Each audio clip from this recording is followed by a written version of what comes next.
Welcome, adventurers, to another delightful journey in our adventures.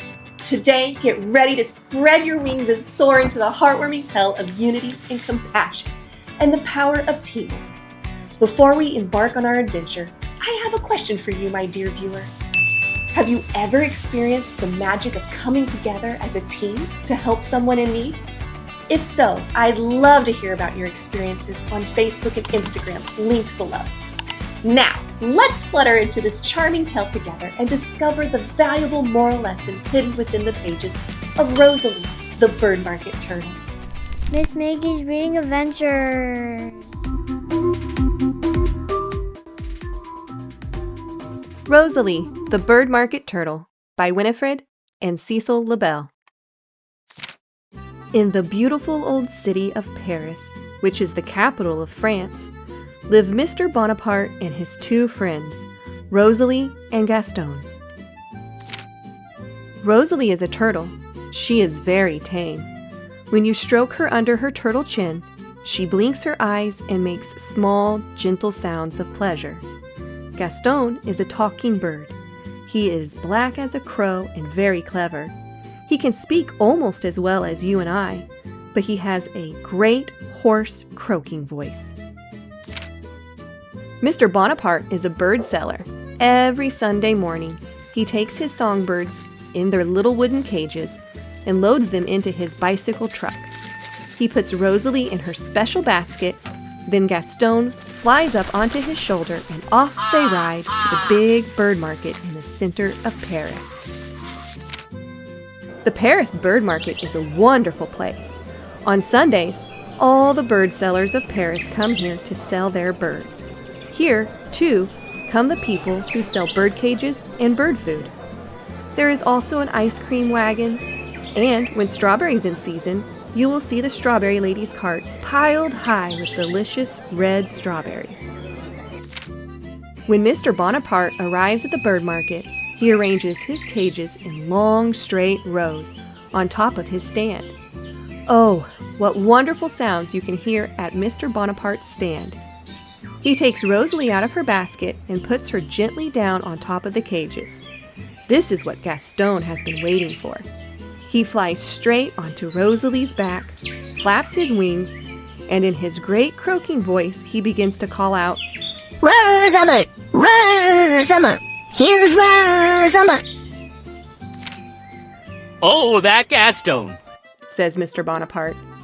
But he is really very pleased, because all the children in the bird market come over to see what the shouting is about. Mr. Bonaparte lets the children scratch Rosalie gently under her turtle chin. Then she goes crawling over the tops of the cages while the songbirds chirp away, and Gaston flies onto Mr. Bonaparte's shoulder, looking pleased with himself. One Sunday, when Mr. Bonaparte sat down to eat his lunch, the strawberry lady came along, wheeling her cart, and stopped at his stand. Strawberries were exactly what Mr. Bonaparte felt like eating just then, so he bought a basketful. Now Gaston was just crazy about strawberries, and when he saw Mr. Bonaparte eating them, he grew very excited. He squeaked and he croaked and he flew right on top of Mr. Bonaparte's head, flapping his wings and pecking strawberries out of the basket.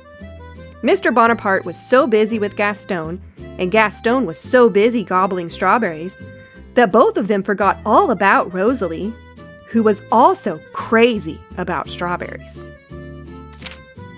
After Gaston had filled himself with strawberries, he fell fast asleep inside an empty birdcage.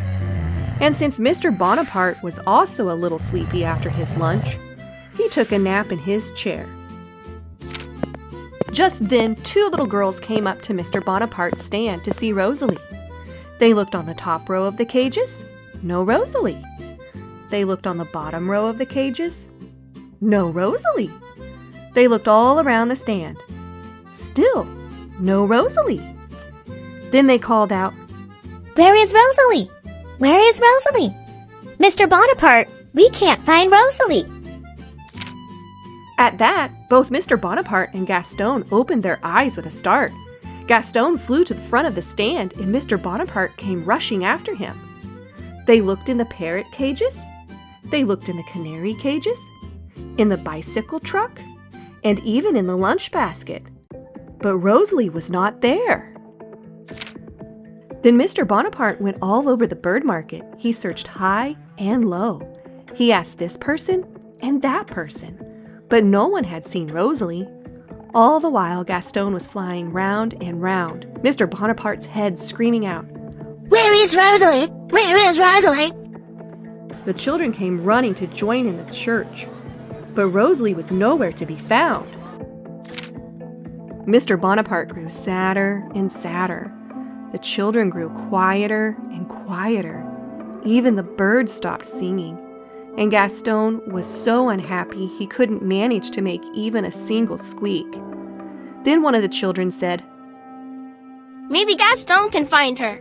Maybe if he flies up high in the sky and looks down, he will see her on the ground. Of course, cried Mr. Bonaparte. Gaston will find her. Gaston, you must fly up high and look for Rosalie. Gaston understood immediately. He flew up to the roof of the bird market, flapped his wings 3 times, and away he shot into the streets of Paris to look for Rosalie. He landed on top of a lamppost in a street where many people were passing by. He hopped up and down and began to call out in his great hoarse voice, Rosalie! Rosalie! Where's Rosalie? Pretty soon a policeman came along. What's all this noise about?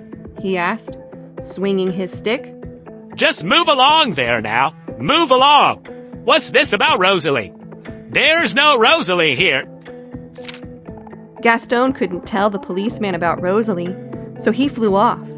He went to the bookstalls along the river, where people were looking at old books and pictures.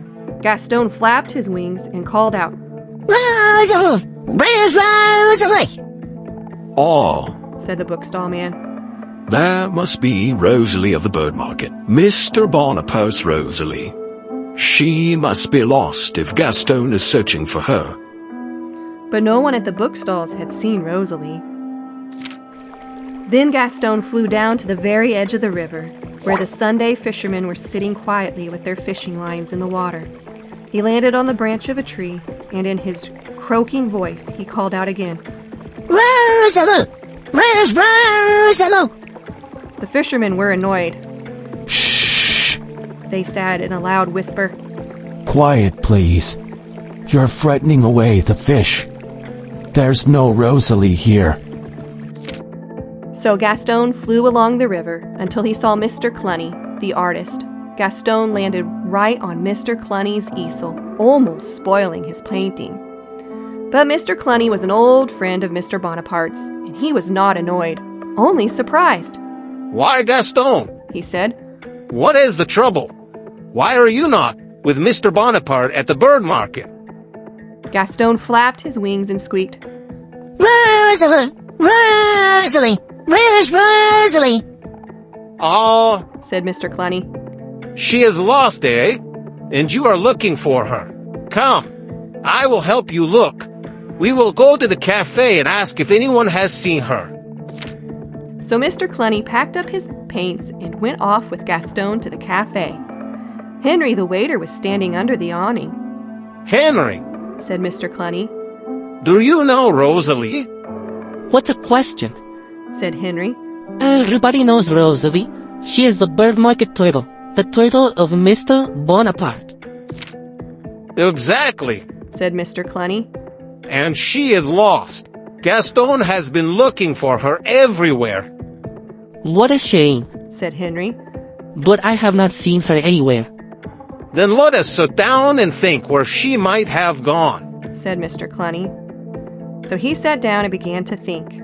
After a while, he said, Gaston, I have an idea. You must fly up to the top of the church tower and call out for her loudly. Then everybody will know Rosalie is lost. If anyone has seen her, we will surely hear about it. No sooner said than done. Gaston flew high up to the top of the church tower. He perched on a stone statue, and he began to call out as loudly as he could. Rosalie! Rosalie! Rosalie! Where is Rosalie? Down below, all the people were craning their necks to look up at Gaston on the top of the church tower, and everybody was saying, "Why, that is Mr. Bonaparte's Gaston. He is looking for Rosalie, the bird market turtle. Has anyone seen her?" But no one had seen Rosalie. Way up there, on top of the church tower, Gaston could see almost the whole of Paris. He could see the people looking up at him, and the river, and the bridges, and the rooftops of the houses. And he could see something else too. Far down below on the ground, he could see something that looked familiar. So he flew down to take a closer look. And what do you think it was? It was the strawberry lady with her cart full of bright red strawberries. After all his flying and searching, there was nothing Gaston wanted more than another taste of those fresh strawberries. Except, of course, to find Rosalie. So he perched on the edge of the strawberry cart, flapped his wings, and began to beg. Suddenly, from the bottom of the cart, he heard a rustling sound. The strawberries began to move, and out through the pile came the blinking eyes and the wrinkled old head of... Rosalie! shrieked Gaston, and he flapped his wings in great excitement.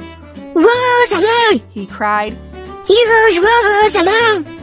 Well, you can just imagine the excitement. Everybody came running up to the strawberry cart, and they all began to shout at once, Rosalie! Here's Rosalie in the strawberry cart!